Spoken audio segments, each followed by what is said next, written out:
और सभी को जागृत करना है। मेरे साथ राजस्थान प्रांत के बहादुर सिंह जी गुज्जर, रिटायर्ड शिक्षा विभाग के सर्वोच्च पदाधिकारी, वो आए थे।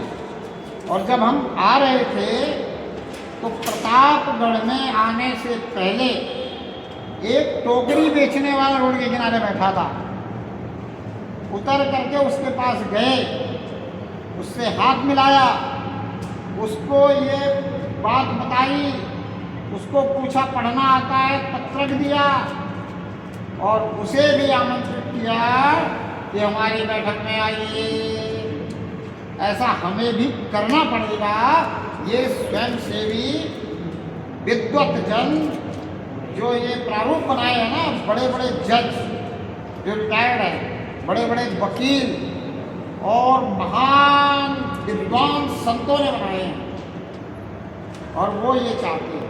ऐसा हमें भी करना पड़ेगा। उस हर व्यक्ति से हमें मिलना पड़ेगा जिसके अंदर गौ प्रेम है, पर वो अपने उदर पूर्ति की जद्दोजहद में लगा हुआ है, और हम अपने कदर की जद्दोजहद में लगे हुए हैं। उदर की पूर्ति हमारी हो चुकी है सबकी। यहाँ कोई ऐसा तो नहीं है जिसको उदर पूर्ति नहीं हो रही है, लेकिन फिर भी हम कदर पूर्ति की जद्दोजहद में लगे हुए हैं कि हमारी कदर और बढ़ जाए। और कदर किससे बढ़ जाए? जितना ज़्यादा धन होगा बोलो उतनी हमारी कदर बढ़ेगी। इस जद्दोजहद में जो हम लगे हुए हैं, थोड़ा सा इसको विश्राम दे करके इस कार्य में लगेंगे तो ये कार्य संपूर्णता से हो जाएगा। आज दुनिया में सब लोग कहते हैं कि दुनिया में हर व्यक्ति धन के पीछे भाग रहा है। मैं निवेदन करता हूं, धन के पीछे भागो मत, दौड़ो। भागने और दौड़ने का अंतर समझ लो। मेरे पीछे एक पागल कुत्ता पड़ जाए ना मुझे काटने के लिए, तो मैं भागूंगा कि नहीं? और मुझे ट्रेन पकड़नी हो, ट्रेन छूट न जाए, इसके लिए मैं दौड़ूंगा। कब तक दौड़ूंगा? जब तक ट्रेन न पकड़ लूं, प्लेटफार्म तक नहीं पहुंच जाऊं, तब तक दौड़ूंगा। एक लिमिटेशन होती है दौड़ की, भागने की कोई लिमिटेशन नहीं होती। तो पहले एक लिमिटेशन बनाओ कि मुझे कितना ज़रूरत है, कितना मैं प्राप्त कर लूँ तो मेरी ज़रूरतें पूरी हो जाएगी। और संतों की एक बात याद रखो कि पुत्र सपुत्र तो धन क्यों संचय, और पुत्र कपुत्र तो धन क्यों संचय। तो पुत्र के लिए धन की जो संचना कर रहे हो वो भी बंद कर दो। और कुछ व्यक्ति ऐसे मिले मुझे, कहते महाराज जी धन तो जरूरत है, मुसीबत में काम आएगा। मैं कहा तू मुसीबत को बुला क्यों रहा है? तू कह रहा मुसीबत को कि आजा, मैंने धन रखा हुआ है तेरे से लड़ने के लिए। जबरदस्ती आ गए मुझे मार। मैंने रिवॉल्वर रख ली है लाइसेंसी, और इस मकसद से रख ली है कि कोई मुझे मारने आएगा तो मैं मारूंगा।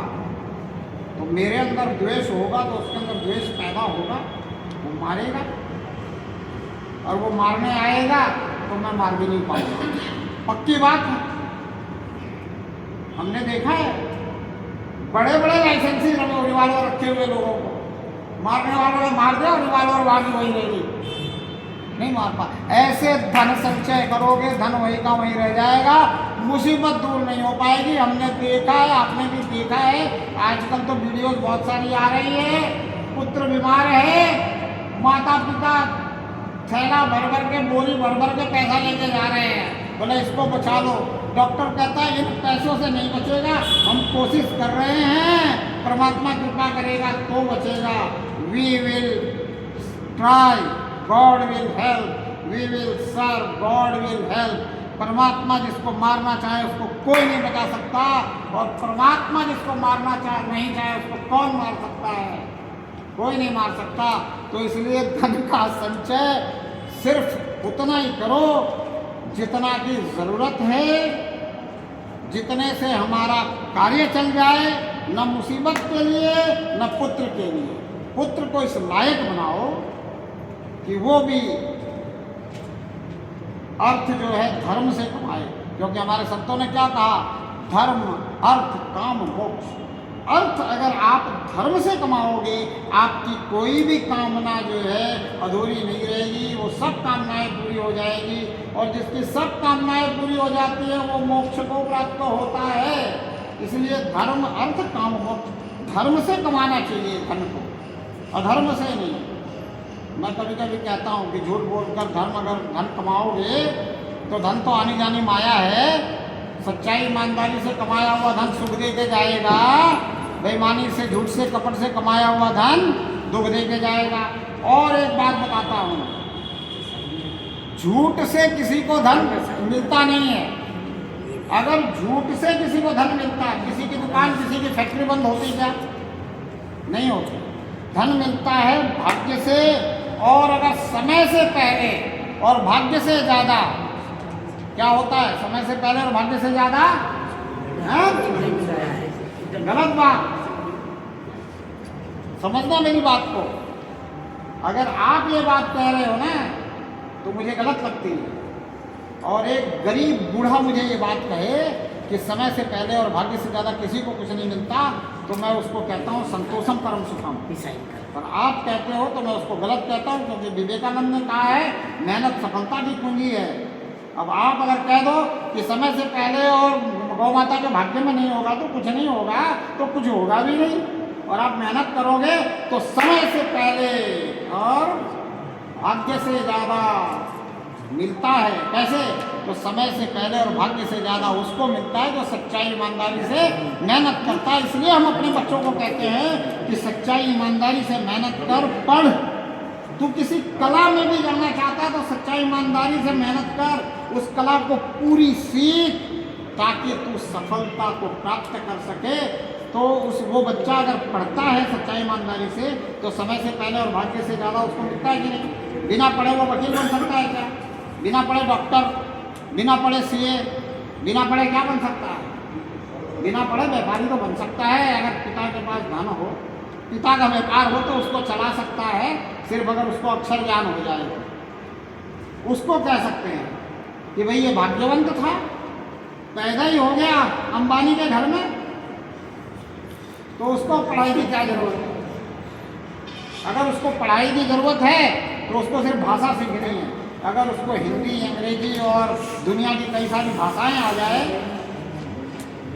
तो वो सबसे वार्तालाप कर लेगा, सबसे व्यापार कर लेगा, सबको अपनी बात बता देगा। लेकिन उसको किसी स्पेशल सब्जेक्ट पर पढ़ाई करने की जरूरत नहीं है। और एक बात, जब अंबानी की बात चली है, अंबानी के पुत्र का शरीर कैसा है सबको पता है ना। वो क्यों है? वो उसके कर्मों के कारण ही है। तो उसने कुछ ऐसे कर्म किए थे पिछले जन्म में कि अंबानी के घर में पैदा हुआ, लेकिन कुछ ऐसे कर्म भी उसके हुए जिसके कारण उसको ऐसा शरीर मिला। अब उस शरीर का कोई इलाज नहीं है, धन कितना भी होने दो। तो अगर हमें स्वस्थ शरीर मिला है तो ये सबसे बड़ी बात है। प्रथम सुख निरोगी काया, धन मिल जाना बहुत बड़ी बात नहीं है। तो हमें अगर स्वस्थ शरीर मिला है और हमारे अच्छे पीछे के कर्मों के कारण मिला है, हम अंधे नहीं हुए, लंगड़े लूले नहीं हुए, काने नहीं हुए, हमारे हार्ट में छेद नहीं हुआ, हमारी अतड़ियाँ ठीक काम कर रही है, हमारा लिवर ठीक काम कर रहा, हमारी आंखें ठीक काम कर रही थी पहले, अब खराब हो गई है तो इसी जन्म के कर्मों के कारण हुई। पिछले जन्म के कर्मों के कारण होती तो पहले से खराब नहीं थी। हमें जितनी बुद्धि मिली है हमारे पिछले जन्म के कर्मों के आधार पर मिली है। अब हम इस बुद्धि का प्रयोग करके और जितना अच्छा अच्छा करते रहेंगे तो अगर आगे हमें मुक्ति नहीं मिली जन्म मरण से, अगला जन्म मिला तो और अच्छा मिलेगा। और हम क्या करते हैं, थोड़ी सी बात और है, अगर समय हो गया हो, आप लोगों को जाना हो तो थोड़ी सी बात मेरी और समझाना। हम क्या करते हैं इस जीवन में सुखी रहने के लिए और आगामी जीवन में सुखी होने के लिए पूजा पाठ प्रार्थना करते हैं ना। स्वार्थ लाई करे सब प्रीति, मुनिजन संतन सबकी यही रीति है कि नहीं है? स्वार्थ से हम परमात्मा से प्रेम करते हैं, पर ये जो काम है ये ऐसी पूजा है जिसको संतों ने कहा कर्म ही पूजा है, जिसको कृष्ण ने कहा कर्म ही पूजा है। इस नवरात्रि में बहुत से लोग मुझे मिले जो कहते हैं महाराज ये नवरात्रा भर तो मैं कुछ नहीं कर सकता, बहुत पूजा पाठ करता हूँ। मैंने उनसे कहा आप इस नवरात्रि भर पूजा पाठ कीजिए, आप अपने स्वार्थ की पूर्ति कीजिए, उसके बाद स्वार्थ करने लग जाइए तो भी अच्छा है। लेकिन आप जैसे महानुभाव जो कर्म को पूजा समझ करके निस्वार्थ भाव से इस गौ सम्मान आह्वान अभियान की सेवा में लग जाए तो आपकी पूजा उनकी पूजा से ज़्यादा बड़ी है, ज़्यादा सफल है, ज़्यादा सार्थक है। और मैं कहता हूँ आपका जीवन भी सफल है और सार्थक है। इन्हीं शब्दों के साथ जो बंधु देर से आए हैं उनको कहूँगा रुक जाना, थोड़ी मेरी और सुन लेना। जो जल्दी आए हैं जिन्होंने पूरा सुन लिया है वो जाएं, और जो लेट से आए हैं अगर वो भी जाना चाहें तो जाएं। लेकिन ये जो पत्रक दिया गया, सबको दे दिया क्या? ये पत्रक पढ़ करके समझ लें कि ये जो प्रस्तावना आप तक भेजी गई है, ये प्रस्तावना सबसे अच्छी प्रस्तावना है इस प्रजातंत्र में। इससे अच्छी और कोई प्रस्तावना नहीं हो सकती। और आप इस प्रस्तावना को समझ करके स्वयं के प्रबंधन से इस गौ माता के लिए तैयार होकर के स्वयं जाग गए हैं तो दूसरे को जगाने का प्रयास करें और एक बहुमत बना करके इस कार्य को पूर्ण करने में अपने योगदान दें। ये आपके लिए बहुत बड़ी बात होगी, राष्ट्र के लिए बहुत बड़ी बात होगी, राष्ट्र हित में बात होगी। अगर ये हो गया फर्स्ट अटेम्प्ट में तो आप ये समझ लो कि राष्ट्र हित के सारे नियम, सारे कानून ऐसे ही बनते चले जाएंगे। इन्हीं शब्दों के साथ आपको बोलूँगा, प्रेम से जयकारा लगाएंगे।